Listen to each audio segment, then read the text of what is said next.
नमस्कार दोस्तों, संकल्प मैथ्स क्लासेस में आपका स्वागत है। लाभ हानि का पार्ट 12 हल कर रहे हैं हम। पार्ट 12 के अवशेष सवाल है। इसका पहला सवाल है, एक व्यापारी अपने ग्राहकों को अंकित मूल्य पर 10% की छूट देकर 20% का लाभ कमाना चाहता है। उसे क्रय मूल्य से कितने प्रतिशत अधिक पर वस्तुओं का मूल्य अंकित करना चाहिए। अंकित मूल्य का मतलब मार्केट प्राइस होता है। तो मैं मान लेता हूं कि कोई एक व्यापारी है, उस व्यापारी का जो कॉस्ट प्राइस है वो हमारा 100 है। हमें अंकित मूल्य मालूम नहीं है, सेलिंग प्राइस जरूर मालूम है हमें। सेलिंग प्राइस इसमें दिख रहा है हमें कि 20% का लाभ कमाना चाहता है। तो 20% का लाभ जो उसको मिलेगा वो कॉस्ट प्राइस से 20% अधिक होगा जब भी मिलेगा। तो इसका मतलब हमें सेलिंग प्राइस मालूम है। तो सेलिंग प्राइस दे रखा है 100 में प्लस के 20 मतलब 120। तो सेलिंग प्राइस कितना है, 120% पे बेचना चाहता है। आप केवल 120 लिख दें तो कोई दिक्कत नहीं है उससे। 120 उसका सेलिंग प्राइस है। अब मुझे इस 120 में से, देखिए सेलिंग प्राइस में से हमें मार्केट प्राइस निकालना है। कैसे निकालेंगे मार्केट प्राइस कि 120 में 120 जो सेलिंग प्राइस है, इसमें मैं उस मार्केट प्राइस का भाग दूंगा जो मार्केट प्राइस में छूट करने के लिए बोल रहा है वो। क्योंकि छूट हमें हमेशा किस पे देते हैं, अंकित मूल्य पे, मार्केट प्राइस पे। तो कितने की छूट दे रहा है वो, 10% की दे रहा है। तो इस सेलिंग प्राइस में मैं 90 का भाग दे दूंगा और इंटू के 100। 0 से 0 कट गया, 3 चौक 12, 3 त्रिका 9। तो इसका जो मार्केट प्राइस निकल के आया वो 400/3 निकल के आ गया। ये इसका मार्केट प्राइस है। आगे ये बोल रहा है कि उससे क्रय मूल्य रहा 100, क्रय मूल्य से कितने प्रतिशत अधिक वस्तुओं का मूल्य अंकित करना चाहिए। मतलब जो मार्केट प्राइस है वो क्रय मूल्य से कितने प्रतिशत अधिक करे ताकि उसको 20% का लाभ मिले। अगर मैं इस मार्केट प्राइस में से कॉस्ट प्राइस को घटा देता हूँ तो मुझे पता चल जाएगा कि क्रय मूल्य से कितने % पर उसको अधिक करना है। तो इसको घटा देता हूँ मैं।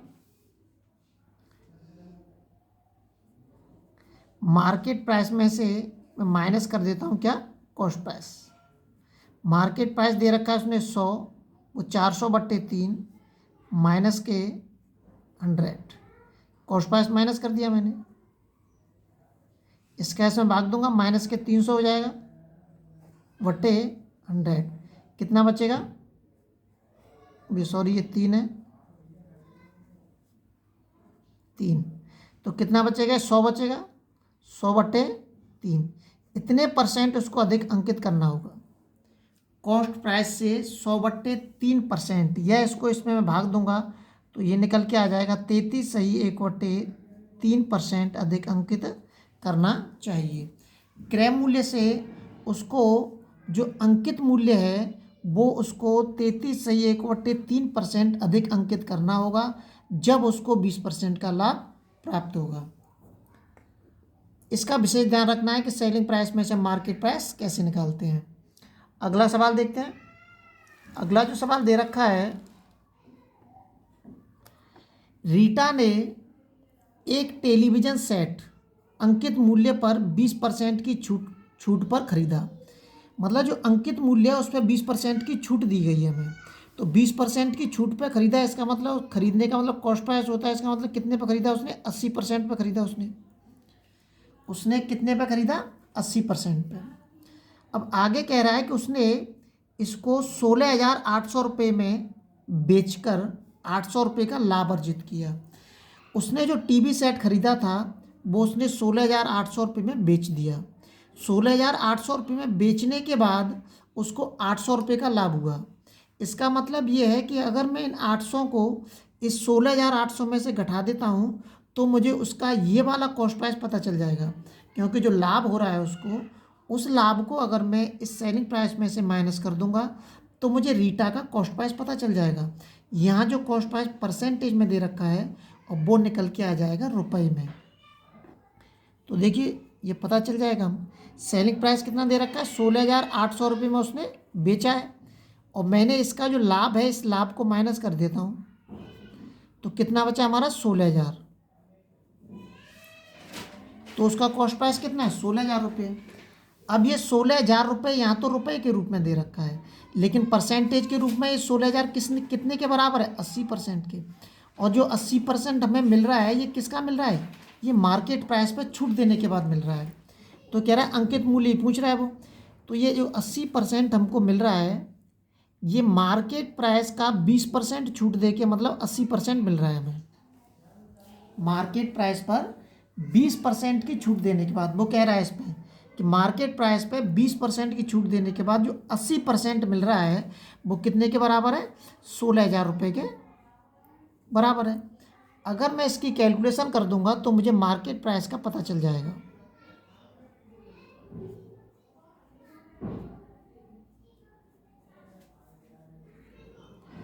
इस जीरो से ये जीरो कट गया, 8 दूनी 16 है, इसका ऐसा भाग दूंगा मैं, वो गुणा करूंगा तो ये निकल के आ जाएगा 20,000। 20,000 रुपये है उसका मार्केट प्राइस। मार्केट प्राइस कितना है 20,000 रुपये उसका मार्केट प्राइस है। अगला सवाल देखते हैं। अगला जो सवाल दे रखा है,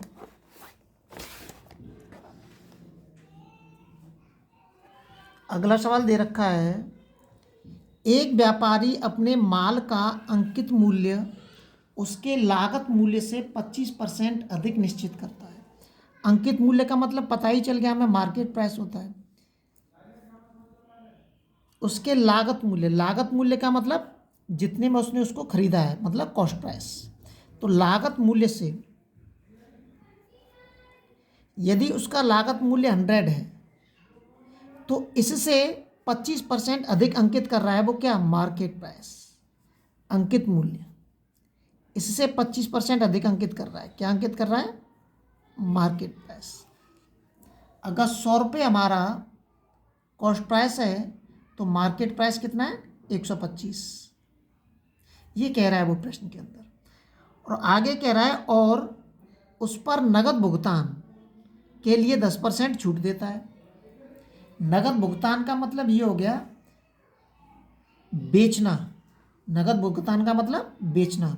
जब वो इस वस्तु को बेच रहा है जिस पे 125 रुपये मार्केट प्राइस का रेट पड़ा हुआ है, तो हम छूट किस पे देते हैं, हमेशा मार्केट प्राइस पे देते हैं।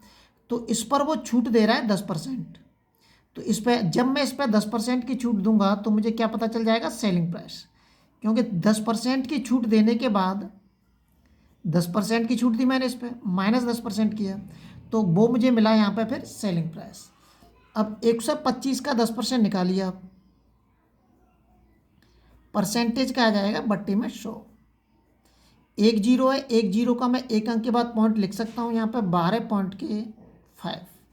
तो मैं इसमें से अगर माइनस के 12.5 कर देता हूँ तो मुझे 12.5 ही बचेगा, 112.5 मतलब 112 रुपये 5 पैसे में वो उसको बेच रहा है। तो उसको लाभ कितने का हो रहा है।